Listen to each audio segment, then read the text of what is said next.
We got a 57 Chevy Convertible, and from New Jersey, historic. Guess you could drive it up there without crazy insurance and inspections.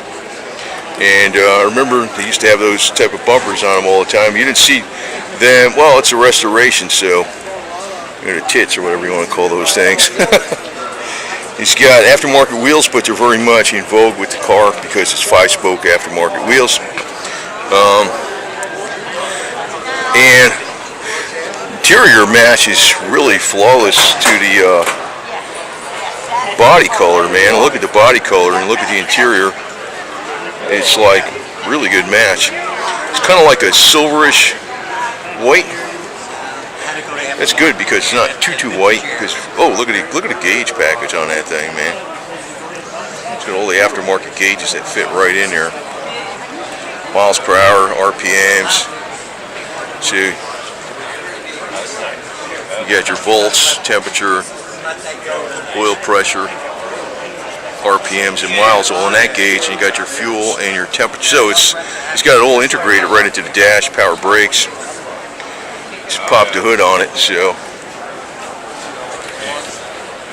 well, it's a chrome machine, that's for sure. Aluminum radiator,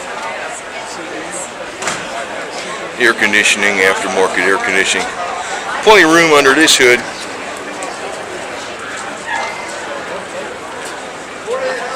And a serpentine belt system. A lot of money involved in these things, man. And your aftermarket. I'm cheap, man. I just never would. But I like the car a great deal. But I'd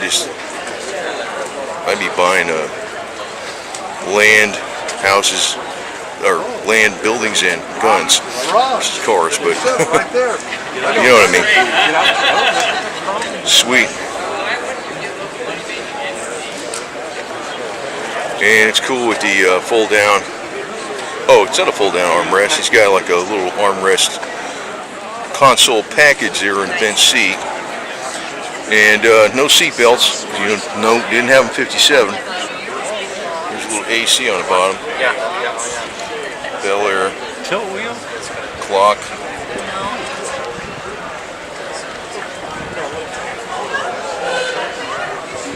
And it's got a tilt wheel. That's tilt wheel. It's like original too. I don't think you did. I don't know. I don't remember them, but maybe they did. I don't think you did. I think like Cadillac had them, but maybe they might have them Chevy. Who the hell I had a knows? 56 Oldsmobile that had a tilt wheel. I can believe that. Probably too. They might have had it in the Bel Air. I never remember. I had several friends that had 55 big 6 Chevys. Oh, I know. I don't doubt it was. Yeah. Oh yeah. Yeah, that's nice. Yeah. Yeah, it might not have been factory. It might have been from like an Oldsmobile, like you said. But it's a New Jersey car. Huh? Too many years to remember all that. Yeah. Well, it was rare as crap back then. I mean, these cars were rust buckets in '68 for crying out loud, you know? Good. And your fillers up here. Usually the exhaust comes out of the bumpers. He's got them mounted below the bumpers, but you know, whatever. This car's like a perfect restoration now. Dual antennas. Sweet ride, man.